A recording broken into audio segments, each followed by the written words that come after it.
Welcome to the Genre Report. Today we're talking about King Arthur. So, that's supposed to be a typewriter, by the way. I don't know if you ever actually understood what the da-da-dats were. That's supposed to be a typewriter. Yeah, used to be. Actually, I think it was what was the name of the show? I think it was Paper Chase that had that like tapping thing on it or something like that. And then there was a paper that went away. Um, Way before anyone's time on this vlog, probably. So this is a genre report. We are talking about today King Arthur. Got free tickets from. Not sure where I got the free tickets from. Some email sent me an email. I think it was Warner Brothers actually. I think Warner Brothers gave me the free tickets for King Arthur. I actually turned them down last week because I don't know much about it. So I didn't go to last week's showing. I decided to go to this week's showing, which it's opening this weekend, I guess. So this movie, unlike many other movies, I have not had not really followed. I was like, oh, it's another King Arthur story. That was my take on it. It's another King Arthur story. I saw the one with Gerard Butler. I saw Camelot a long time ago. Or actually, I saw Excalibur a long time ago. So I did not know what to expect. And I know enough about the Arthurian legend to be dangerous. I know some stuff. I don't know it. I don't know the whole story of the Arthurian legend. But I was like, the King Arthur movie. I didn't even know what. When I was at the theater before the movie started, I was like, so is there magic in this one? Because the last one with Gerard Butler, it was kind of a thing where the Romans were working their way up through Great Britain, and they the idea was that Arthur was actually like a Roman, and it was an interesting story. I enjoyed it, but I won't talk about that one because that's not the one I went and saw. I saw the King Arthur with oh wow, I did not get the guy's name.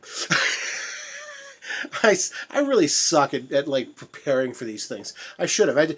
I wanted to be visceral. I wanted to and I'll tell you why I wanted to be visceral about this movie is because this movie was visceral. It was a ride. The music was. I mean, I dug the music. I really did. It was enjoyable music. It had a kind of a Celtic feel to it. It had a little bit of rock and roll to it. It had a little heavy metal to it. I think it was some serious jam session. So and just before the movie, I found out that it was Guy Ritchie had been the director of it, which I liked the Sherlock Holmes movies, and I remember them being very enjoyable. So I was like, okay, all right, I'm ready for a Guy Ritchie movie. So I didn't know what to expect. I went into this one totally blind, which I just recently did with the same guy who's the lead of this movie, which again. Can't remember his name, so hopefully he becomes somebody. Actually, I'm gonna have to find out what his name is and start saying it. So all right, so the movie that this other guy was in was The Lost City of Z, which I just recently saw, which was another movie I went into not having a clue about and found it to be an okay movie. It was a historic movie. It didn't have. It didn't have the Indiana Jones feel I was looking for. It was just an interesting historic movie that had some very odd moments in it, with the same actor in it. And I guess this is the same guy who's from. What's he in? He's also in Sons of Anarchy. And he's the guy from Pacific Rim. I'm going to say same actor. I will find out his name and maybe I'll type it in the comments. I like the actor. I will start going to movies with him in it because he really is a good actor. So. First off, the funny thing that happened at the theater, they actually had trailers before a free movie, which they normally don't do. So we saw the Wonder Woman trailer. Can't wait till Wonder Woman comes out, and I think we had one other trailer. which apparently was kind of forgettable because I don't remember it. So then it said, put on your 3D glasses. Well, none of us were given 3D glasses. We're all like, what? And then they're like, oh, it's a trailer. Well, then the word Camelot came on the screen. Like, nope, it's the movie. So they and then they apparently were showing the 3D movie on the 2D camera or the 2D projector. So they ended up having to stop it, and they gave us glasses. We all got glasses, and it turned out to be a 3D movie. It's actually quite worth seeing in 3D. I do recommend that. And I'll mention, I'm going to go spoiler free, and then I'll go spoiler. So we'll talk about spoiler free first. And this is all spoiler free at this point. There'll be a clear point where I go spoiler. So saw it in 3D. The opening is very just huge. I mean, it's an epic opening, and it was just very interesting the way they created this universe this story that I wasn't expecting. So they did a really good job of starting it just off with a bang. So it was a while before they actually got to the opening credits. So there were some actors I did know. Eric Bana is in it. I was not expecting Eric Bana. I didn't know he was in it, and I know him because of the Incredible Hulk. Not a great movie, but I know who Eric Bana is. And actually, he's been in a couple other ones I've liked. I don't blame him for that movie. I blame Ang Lee.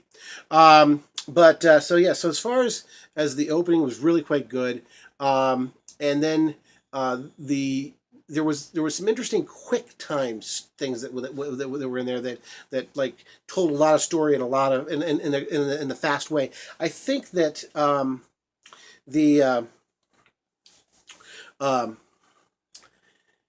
it's the same way that in the Sherlock Holmes movies, where he kind of has that quick little, like, how Holmes thinks.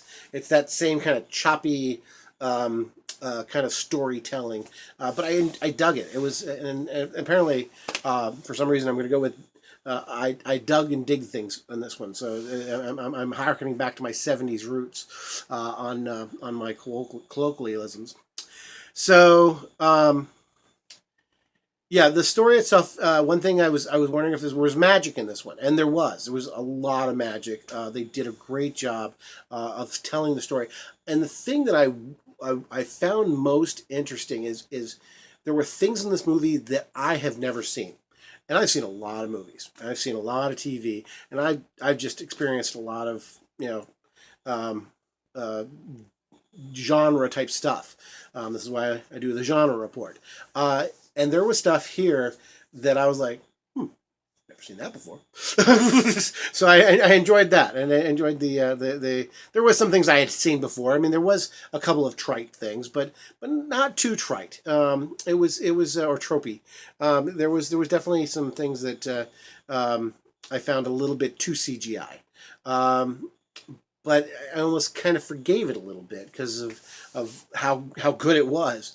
So it was the story was real well done. I feel like I watched a longer movie than it actually was. It was a pretty long movie, but I feel like I watched a longer movie than it actually was because I feel like I got a whole lot more story than you normally get from a movie like this. Jude Law. So apparently I know most of the people around the main character. Jude Law was the bad guy, and he pulled it off really well. He was definitely an interesting character. You know what it's kind of reminding me of? I mean, very, very loosely. I'm just saying that just the music and the feel of the movie reminded me a little bit of A Knight's Tale with Heath Ledger. Just that the more modern music in a medieval type setting. I wonder if that was Guy Ritchie. I'm not sure who did that, actually. I have it. I'll have to go look.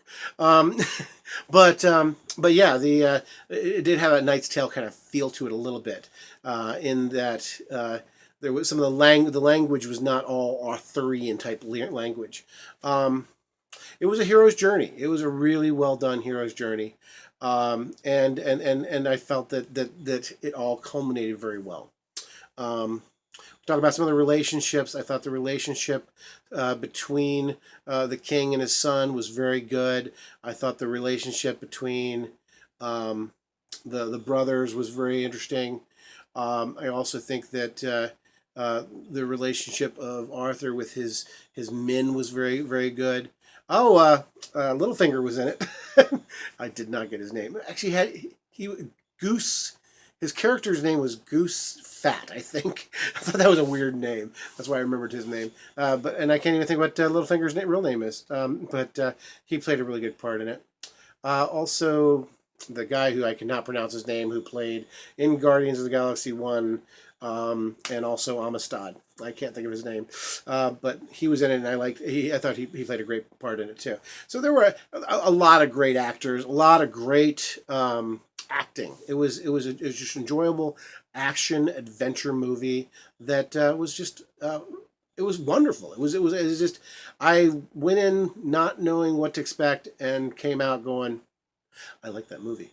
Yeah, I'm looking forward to, and apparently there's a possibility of like five more of these. I'm not sure if it's got enough more stories that they can tell, but I would watch another one. I would definitely. I want to own this on DVD. I would say that this is as good a reboot of the King Arthur character as I think the Tarzan movie was of the Tarzan character.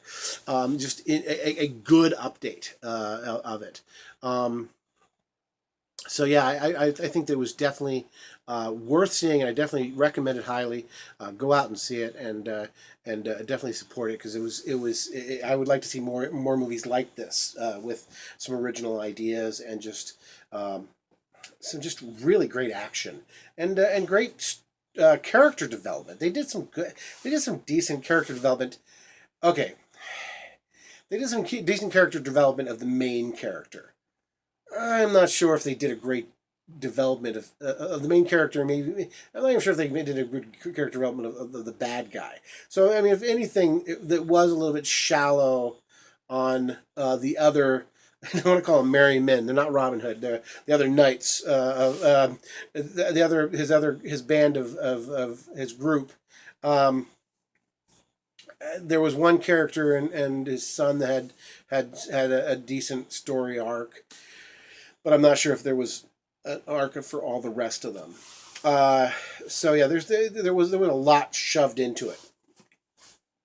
But yeah, so the story is definitely about Arthur. Um, but yeah, it was really enjoyable. So now at the 13-minute point, I am going to go ahead and say it's spoiler from here on out. So I'm going to say at the 13-minute point, we're going to talk about spoilers. I'm going to tell you. If you haven't seen the movie, go see it. Come back and hear the rest of this. If you don't care about spoilers and you like, tell me everything about it, John. I probably won't do that because I'm going to try to keep it shorter than my other vlogs I've been doing. But I'm going to talk about the movie in all its kick-assedness. I'll be honest with you. That's my plan to talk about it. And so we'll say spoiler, spoiler, spoiler. If you watch beyond this point, it's your own darn fault. Okay, so let's talk about the opening. First off, giant elephants. I mean, not just elephants, but giant elephants. Those were. I was talking to my friend Cody about it, who went and saw the movie with me, and I was like, at first I was like, those are Lord of the Ring elephant size. I'm like, you know what? Those are larger than the Lord of the Ring elephants. They were just giant elephants with spikes on their trunks and dragging giant boulders to knock walls down.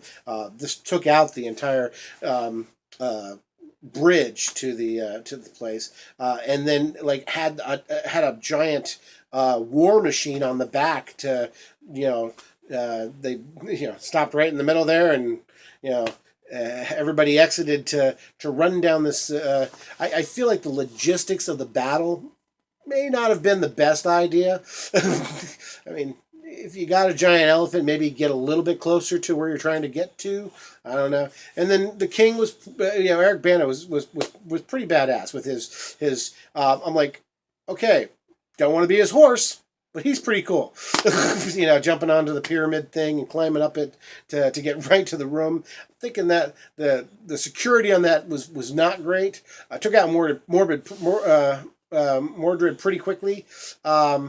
And I liked the use of the eyes on the elephants to kind of show the defeat.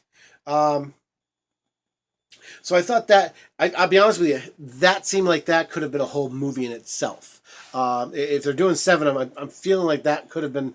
I would not have hated learning more about Jude Law's. I don't even remember what his name is. So he's Jude Law, and then Eric Bana. I'd like to learn more about the brothers and their.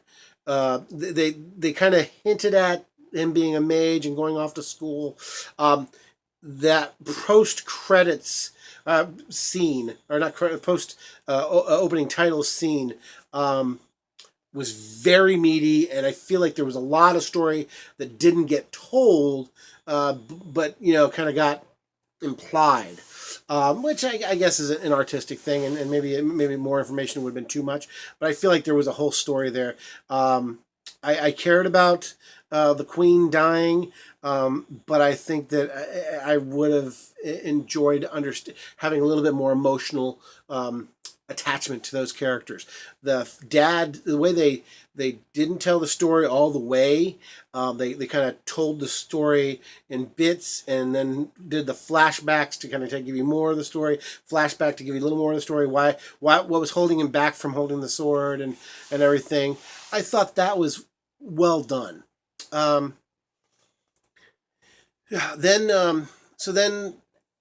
he wins the big battle, and then the brother immediately betrays him and kills his own wife, who I am not sure who that actress, but I need to go find out who that actress is because I've seen her in something else recently. His wife that didn't last very long, and we don't see what's in the water in the beginning, which I thought was interesting. We'll get back to that in a second.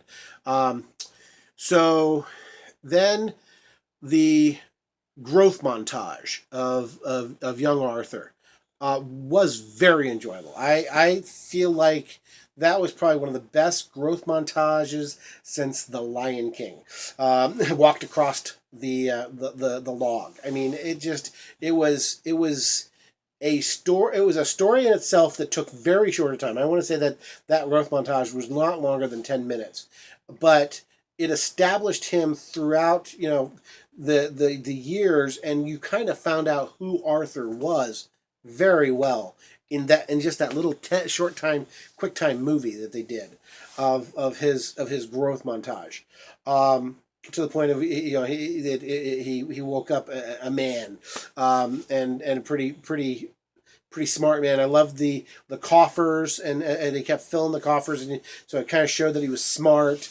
And then they kind of got to the point where he was a man, and then they kind of expanded a little bit more on what he's done since the last part of the montage. That he's got this group of guys, and he's got a racket going. He's taking care of the brothel. He grew up in a brothel. Very very interesting character, and very you understood his motivations a lot better in that story. Which brings us to the main story, which starts with him paying for the girl from the Vikings who got beat up by the Vikings, and then you find the Blacklegs come in, and he's got it worked out where they're not going to come in. They're gonna the one guy who's on the take is going to come in and still give him a hard time, but he's going to basically ask what happened, and then they told another quick time story. So I thought the two quick time stories so quickly after each other, which was the story of and they kind of went back, and it was kind of, and they the three of them told the story together, and I thought that was kind of interesting, and they established Mike. I thought you got these other names like Arthur and goose fat and blue hat or blue boy and then I forget what the other friends were. You had all these weird names, and then they throw out Mike. I was like, I don't know. That just seemed a little out of place. Mike was the fur trader, but it's that kind of weirdness that kind of endeared me to the movie a little bit, which kind of also took me back to A Knight's Tale, which is one of my favorite movies actually. So they did not really establish a lot of the women characters. I'll admit when I was kind of iffy on who the women were who were with the king's daughter, and I would like to learn more about the mage. I'll be honest with you, I have no idea what that mage girl's name was. I liked her as a character. She did some serious cool magic, and I liked her, but did not get her name. Did not get her character's name. So, and then the way they established him getting free, I thought the pulling of the sword was pretty cool. In that they were getting everybody through to try to and the guy was like not. He was kind of iffy about. He was like just try to grab it. You're not gonna be able to pull it out. Then get on the boat to get out of here. And then he pulled the sword. They all kind of freaked out, and then he passed out because it was too much power. I thought that was pretty good. I thought the interaction between Jude Law and Arthur, I'm just going to call him Arthur because I don't remember his name, and Arthur was very interesting. It was uncle nephew, but he was like, I'm going to kill you though. It's inevitable. I'm going to chop your head off because I'm the king and you're this true born king that I can't abide by because the rebels are going to rally behind you. All that good stuff. Really surprised that he was almost going to buy it there, and I thought the revolt with the giant bird really quite good, with the other guys coming up and saving him, and I thought it was and the dogs kind of went a little bit nuts. I thought those dogs were pretty cool. So yeah, I thought that whole scene was pretty good, and then his reluctance to be the reluctant hero thing that. I think the reluctant hero may have gone on a little too long, and also I think the reluctant hero to going to the Badlands was just a very quick turn. I thought okay, he's reluctant. Okay, well we're gonna send him to the Badlands so he learns how to be, and then he's like, all right, I'll go to the Badlands, and then he went and that was a weird little sequence with the giant bats and the giant rats and the just the giant snake that was hinted at. Yeah, it was an interesting, that he was kind of like trying to learn him, and he put the sword down and learn more of the story, and then but he still hadn't gotten enough of it. So I thought that was interesting. So that was it was a little bit choppy, but just I kept me engaged.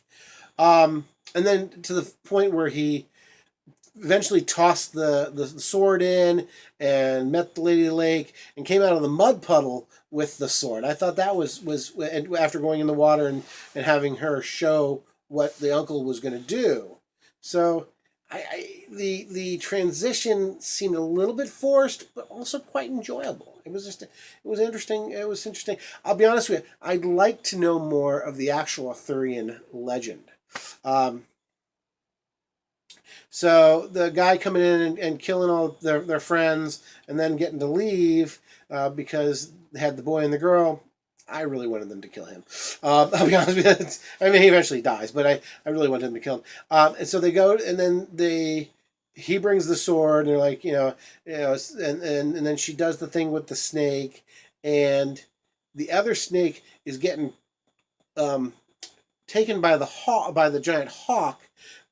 To actually, wasn't a giant hawk. It was more of just a really big hawk with a snake attached. I want to say that is the Pendragon sigil. I want to say that's the sigil of the Pendragon. I'll be honest with you, I do not know, and I kind of want to know now. That's another thing. I don't know what that part of the legend is. So then when okay, before we get to the battle, and that's happening where he's heading to do the battle. Let's talk about uh, Ursula. um, that was absolutely utterly creepy. The tentacle woman and her tentacle kids. That was one of the ones where I was like, I've never seen that before. I mean, I saw Little Mermaid, but I've never seen like a live action kind of creepy tentacled woman in the water who's like, kill your family and I'll do what you want. I mean, that was an interesting story plot line. I was not expecting. So and they're still kind of down there. So I'd be interested to see how they eventually they were kind of like this. They could do stuff, and I guess, and Merlin never showed up, which I thought was interesting. Other than to say that his staff was made from, that Excalibur was made from his staff, which I thought was interesting.